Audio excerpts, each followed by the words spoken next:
Good morning friends. मैं Daya Shankar Sharma, personality development trainer, motivational speaker, life coach, paramedical staff, yoga naturopathy consultant. देश के हर नागरिक को अपने आप को इतना सक्षम बनाना है, इतना योग्य काबिल बनाना है कि आर्थिक रूप से कभी भी किसी के आगे हाथ न फैलाना पड़े, आर्थिक रूप से कभी किसी के को मजबूरी के दिन देखने न पड़े। कहते पैसा खुदा नहीं है लेकिन खुदा से कम भी नहीं है। जैसे एक इंसान की रीढ़ की हड्डी होती है, अगर रीढ़ की हड्डी टूट जाए तो अपाहिज हो जाता है। तो जीवन के अंदर भी आर्थिक जो समस्याएं होती हैं रीढ़ की हड्डी की तरह होती हैं। अगर इंसान आर्थिक रूप से टूट जाता है, कमजोर हो जाता है, हर इंसान उसका फायदा उठाने का प्रयास करता है। आपने देखा होगा एक मंदिर होता है, अगर वो भी कमजोर हो जाए, धराशायी हो जाए, लोग उसकी ईंटें भी उखाड़ के ले जाते हैं। अगर वो कमजोर हो जाए, भगवान का घर भी लोग नहीं छोड़ते हैं। तो आप तो इंसान हैं, आपको लोग कैसे छोड़ेंगे? आपसे लोग दुनिया बनाने लग जाते हैं। जो लोग आज आपके साथ खड़े होते, कल आप आर्थिक रूप से वीक हो जाते, कमजोर हो जाते हैं, आपके अपने भी आपसे दूर होने लग जाते हैं। कहावत भी है कि बनी के चेहरे पे लाखों निशार होते हैं, बनी के चेहरे पे लाखों निशार होते हैं। बनी जब बिगड़ती है तो दुश्मन हजार होते हैं। इसलिए आज से, अभी से अपने आप को आर्थिक रूप से सक्षम बनाइए, पावरफुल बनाइए, शक्तिशाली बनाइए। आप दुनियादारी से दूरियां बना करके अपने आप पे फोकस करना शुरू कर दीजिए। पहले आप रहेंगे, आपका शरीर रहेगा, आपके जीवन में आपका बेहतर फ्यूचर होगा, आपका अच्छा करियर होगा, आपका अच्छा काम बिजनेस चलेगा, अच्छी नौकरी होगी, अच्छा आपकी आर्थिक स्थिति होगी, तो सभी चीज़ें आपकी लाइफ में अच्छी होने लग जाएंगी। और बहुत सारे लोग हैं जिनकी स्थिति अच्छी है, वो सिर्फ यही चाहते उनकी स्थिति अच्छी रहे, दूसरे लोग उनके पीछे बस भीड़ का हिस्सा बने रहें। ऐसा नहीं होना चाहिए। उनका काम होता है, कामयाब इंसान वही होता है जो खुद तो कामयाब हो गया, लेकिन उस कामयाबी से अगर दूसरे को भी कामयाब बनाए, उसमें अपनी भूमिका निभाए, तभी असली कामयाबी है। नहीं तो वो तो स्वार्थीपन हो गया, वो तो स्वार्थ है।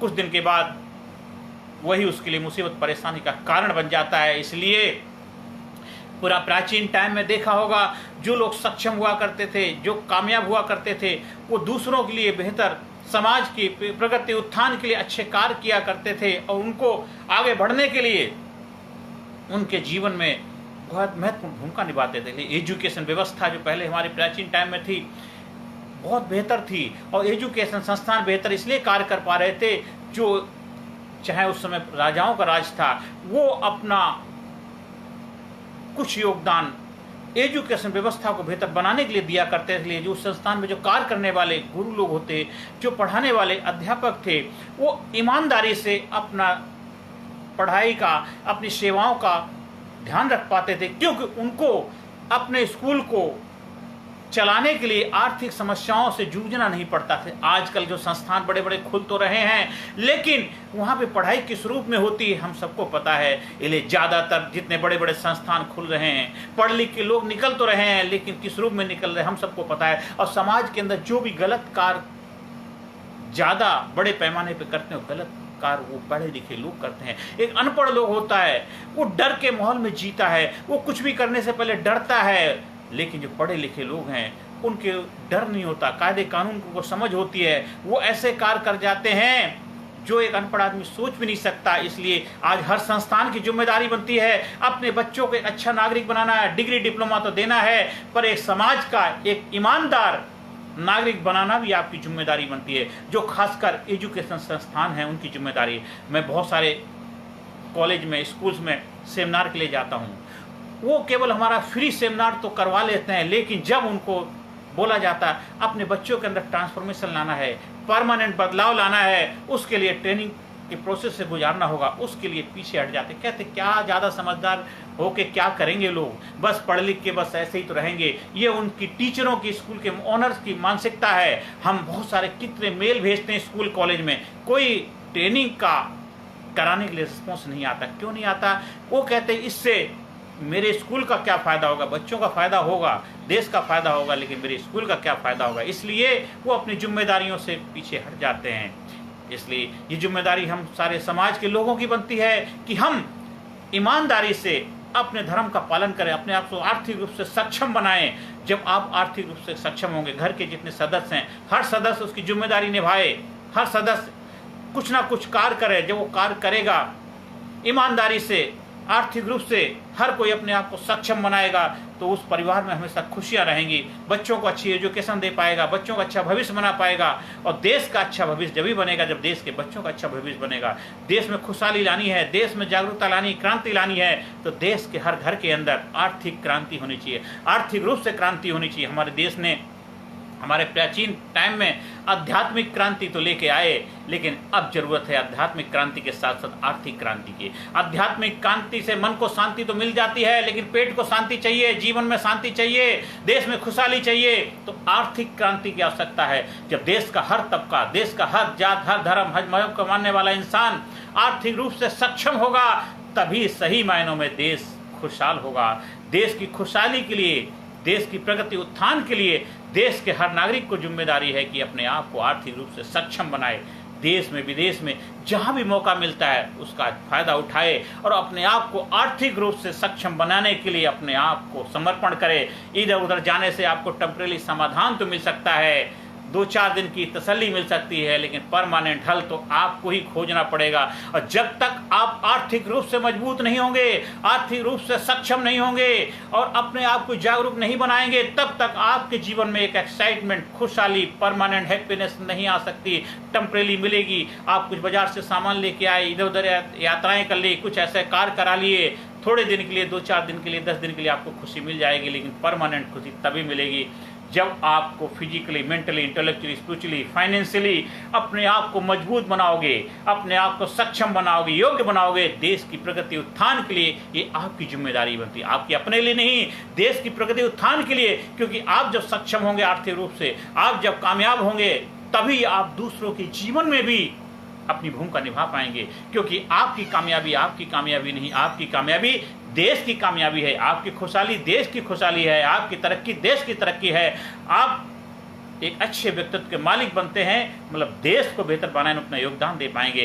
इसलिए आप पढ़ लिख के, हर इंसान कुछ ना कुछ बनना चाहता है, लेकिन उससे सबसे पहले एक अच्छा इंसान बनने की डिग्री भी हमें लेनी है। वो हर कॉलेज, हर यूनिवर्सिटी, हर संस्थान, स्पेशली एजुकेशन संस्थानों की जिम्मेदारी बनती है कि अपने बच्चों को, अपने स्टूडेंट को एक ऐसी मोरल एजुकेशन, देशभक्ति और एक आर्थिक क्रांति के लिए उनके अंदर जागरूकता लाना है। और अपने स्कूल्स के अंदर कुछ ऐसे प्रोग्राम का आयोजन करना है जो उनको आर्थिक रूप से अवेयर, जागरूक, उनकी रचनात्मकता को खोले, क्रिएटिविटी के दरवाजा खोले, जो बंद पड़े हैं उनको ओपन करे।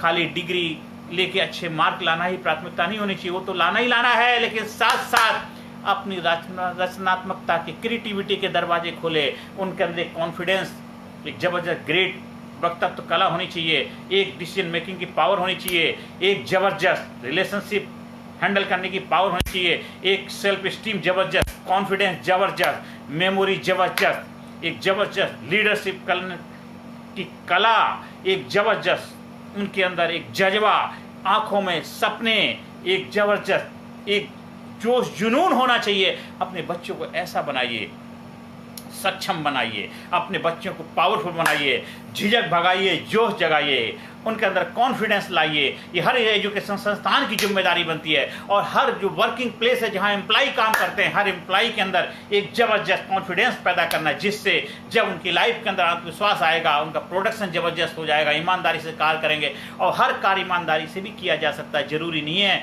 कि बहुत सारे लोग कहते हैं कि बिजनेस के अंदर अगर थोड़ा बहुत झूठ नहीं बोलेंगे, ये नहीं करेंगे, वो नहीं करेंगे तो हमारा काम ऐसा नहीं हो। तो आप सोचते हैं इसलिए ऐसा होता है। आप ये सोचना बंद कर दीजिए, आप जैसा चाहोगे वैसा होने लग जाएगा। इसलिए हमें अपने सोच पे लगाम लगानी है।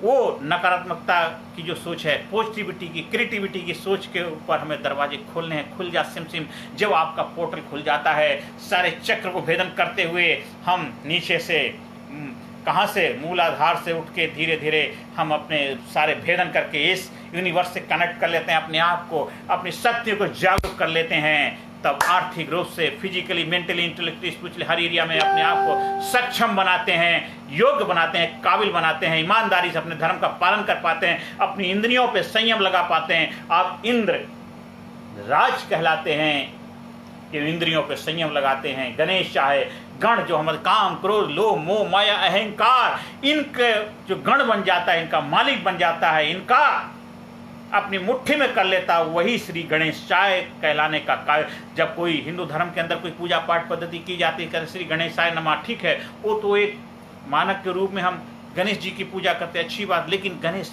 जी की सबसे असली पूजा तभी है जो आप अपने गणों के ऊपर विजय पताका लहराते हैं। एक बच्चा है, एक विद्यार्थी धर्म का पालन करे, तभी वो गण अपने गणों का पालन कर पाता है, क्योंकि विद्या अर्जन करने के विद्यार्थी बन के रहे, ना कि और कुछ बन के रहे। आप कर्मचारी हैं, कर्मचारी बन के रहें। आप जो भी कार्य कर रहे हैं उस कार्य में अपना 100% योगदान दें, अपने धर्म का पालन करें। आप नेता हैं तो नेता ही बन के रहें।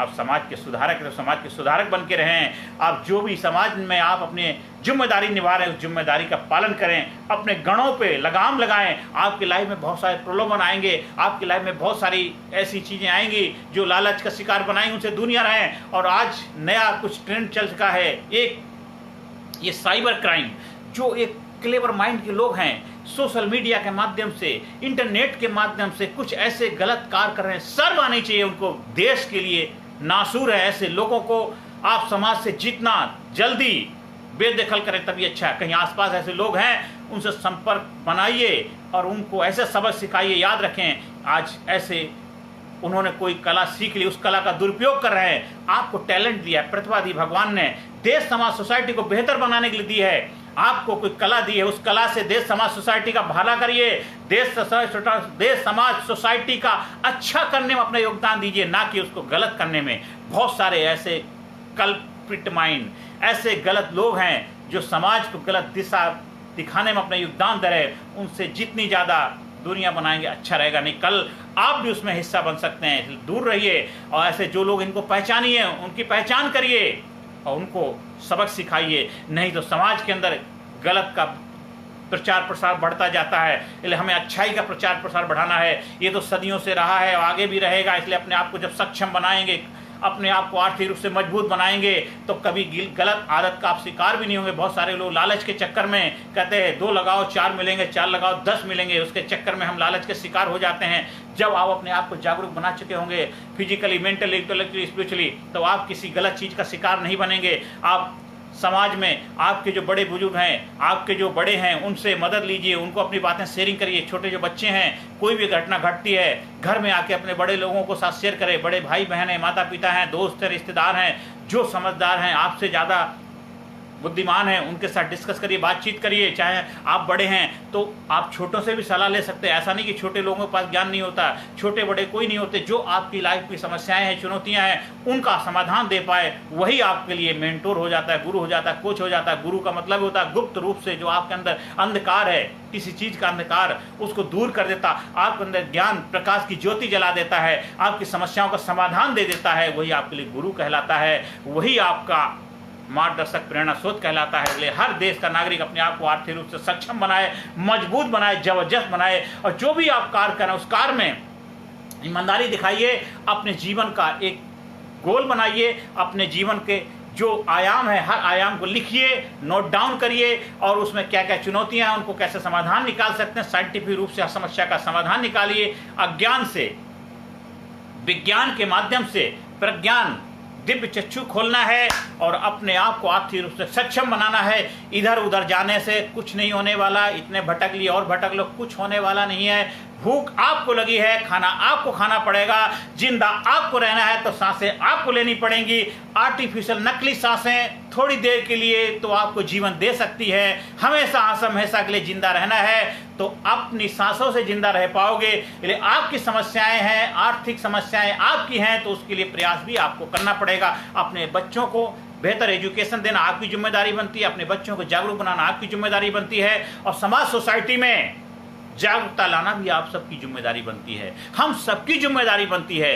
हम सब मिलकर के समाज को बेहतर बनाएं, स्वच्छ बनाएं, निर्मल बनाएं, कामयाब बनाएं, खुशहाल बनाएं, अवेयरनेस के साथ आगे बढ़ने में एक दूसरे की भूमिका निभाएं और देश को नई ऊंचाइयों पे ले जाएं, क्योंकि भारत गुरु बने अखिल विश्व का देश हो सबसे आगे, बच्चा बच्चा बने महापुरुष राष्ट्र प्रेम जन जागे, वो मेरा मिशन है। मेरे गुरु ने मुझे जो एक कार्य सौंपा है उसको हम आगे लेके चल रहे हैं। आप भी उस कार्य का हिस्सा बनिए और देश को बेहतर बनाने में, देश को आगे ले जाने में अपना योगदान दीजिए, क्योंकि हम नहीं रहेंगे, आप भी नहीं रहें, लेकिन देश रहेगा।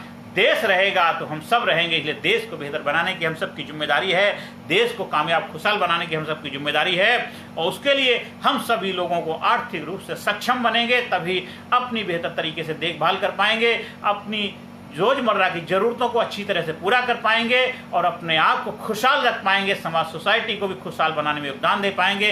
अपने आप को फिजिकली, मेंटली, इंटेलेक्चुअली, स्पिरिचुअली हर एरिया में सक्षम बनाइए, आर्थिक रूप से मजबूत बनाइए, देश को बेहतर बनाने में अपना योगदान दीजिए। बस यही मेरी प्रभु से प्रार्थना है। आप जहाँ भी कहीं मेरे प्रोग्राम का आयोजन करवाना चाहते हैं उसके लिए संपर्क स्थापित कर सकते हैं। स्कूल में, कॉलेज में, कंपनी में, फैक्ट्री में, यूनिवर्सिटी में, मेडिकल कॉलेज, इंजीनियरिंग कॉलेज में आप अपने एम्प्लॉइज़ के लिए मोटिवेट करने के लिए 1-to-1 ग्रुप कोचिंग के लिए भी आप हमारे संपर्क स्थापित करिए।